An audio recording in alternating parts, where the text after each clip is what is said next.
he is paid to care, and he hasn't realized that yet. And he needs to care. He needs to show empathy. And the COVID knows no political party. We are COVID orphans, and we're going to tell you, COVID knows no political party. He's the only one that has made this a political issue, and he needs to stop, because it's insulting me as a Democrat. It's insulting the Democratic Party, the Republican Party, any party you're with. COVID does not discriminate. That was Daniel and Peter Orbini. They lost their father to COVID-19 in a New York State nursing home. Joining me now is former House Oversight Chair Jason Chaffetz. Jason, first your reaction to what the Orbini brothers were saying. Well, you know, it's sad. There are thousands and thousands of stories just like theirs, and it is sad. But they are correct about Governor Cuomo. I mean, you know, when he says, you know, they died, who cares, or some quote like that. You know, he's out there winning awards and accepting the pats on the back from Hollywood. He's writing a book in the middle of the pandemic. I don't know how he does that. But these are real families and real people. Yeah, and when he said, who cares, people died, that sounded pretty self-incriminating. Yeah. When he said, you know, who cares? Okay, if he's so copacetic, who cares who died, then he shouldn't care about releasing all the documents and transcripts about what exactly happened behind the scenes in his administration for covering up the true number of nursing home deaths related to his executive order that created a super spreader disaster in nursing homes. By the way, nursing homes were blocked from testing for COVID due to his executive order. I'd like your reaction to Democrat lawmaker Ronald Kim. He lost his uncle to COVID-19 in a nursing home. Jason, he now says Governor Cuomo threatened to, quote, destroy him if Kim did not, quote, help cover and provide political protection for Cuomo's top aide, Melissa DeRosa, who admitted, yeah, we covered up the true nursing home death toll. We froze because of President Trump's DOJ probe. What do you say to that? Well, it really does demand a significant probe by federal investigators. Unfortunately, my understanding is Melissa DeRosa's mother-in-law is the U.S. Attorney for the Southern District of New York. So they're going to have to bring in somebody else from the Department of Justice to properly do an investigation without a conflict of interest. You have 9, I think it's the Democratic lawmakers that are calling on the governor to take some dramatic action and step away from this issue. You have the one specific Democrat who's saying that he was threatened. I think anybody in law enforcement would like to know specifically, because remember, this is allegedly a cover-up of the numbers. Now, it's not just about New York. The Centers for Disease Control is trying to figure out how the disease is spread, who it's affecting, how it's being affected. And so when you cover up and don't provide that data to the Centers of Disease Control, it affects all of us across the country, because the scientists then can't do their job.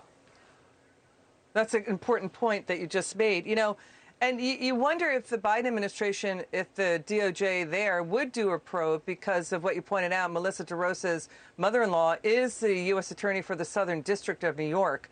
That's Audrey Strauss. We also have this Democrat lawmaker, Gustavo Rivera. He's saying, you know, Cuomo, you stonewalled us for 7 months, and it only took your Democrat state attorney general to pry the information out of you. You weren't including hospital deaths, nursing home patients put in hospitals and dying in hospitals in your numbers because you wanted to make yourself look better. You know, and now we have an impeachment push, a petition to impeach him by New York lawmakers. It's got 16,000, 18,000 signatures. What do you say to that? Well, I think it's warranted. I mean, he's earned this. He was out there every day trying to put this calm blanket on it. Ends up that he was absolutely covering this up. And that doesn't come from some Republican lawmaker not in his state. That comes from a Democrat within his own administration who was one of his aides. And so not only was he not giving the feds this information, that's the allegation, but he wasn't also giving that information to the state of New York, to the Democrats who were asking for this information. administration. And here you have his top aide, the person who is literally at his right hand to help him to execute this, trying to explain this on tape and telling people that that's exactly what they did. Yeah. I mean, what else do they need to have? And why isn't the Biden-Harris administration moving on this immediately to appoint the proper prosecutor who doesn't have a conflict of interest to get to the bottom of it and get to the bottom of it now? So New Yorkers, everybody's just supposed to be okay, right? We're all supposed to be just okay and, you know, just go by the rules, go by what, you know, elected officials working on now or nickel decide and do. We're supposed just to be okay. We're all supposed to be just okay with Governor Cuomo threatening a fellow Democrat saying, you're going to feel my wrath. I'm going to destroy your career. You know, his uncle died of COVID-19 in a nursing home. You know, mocking Janice Dean with sexist remarks that she should stick to the weather. This is what taxpayers are paying for? This is what we get for our money? Really? We have 15,000 people dead. He put 9,000 patients back in. That's the. Why doesn't he just step up and apologize? Just be, you know, put on your big boy pants and say I'm sorry and take accountability and take responsibility. Your final word. Yeah, I think not only should he apologize, but he should step aside. He's not up to the job. He's showing a willingness to just be disrespectful to people who have lost their lives, says he doesn't care, you know, about how they died. And he's got a huge conflict of interest now because they were allegedly covering up. That comes from his own aide. Step aside, Governor. That's what needs to happen. Okay, before you go, I know you're fired up. We'd like to take a moment to reflect. I know you want to talk about this. Talk to us about conservative radio legend Rush Limbaugh. He passed away today. You know, he was iconic. He really gave the conservative movement a voice, and he was got that guiding North Star. You know, for those of us that were young into politics and trying to think through tough issues, how do we think about this? How does it fall within the conservative movement?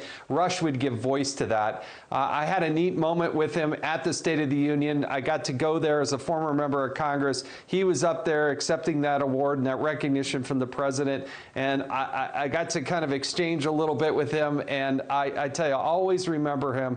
He was iconic to the conservative movement, and his voice, I don't think can be easily replaced, if at all.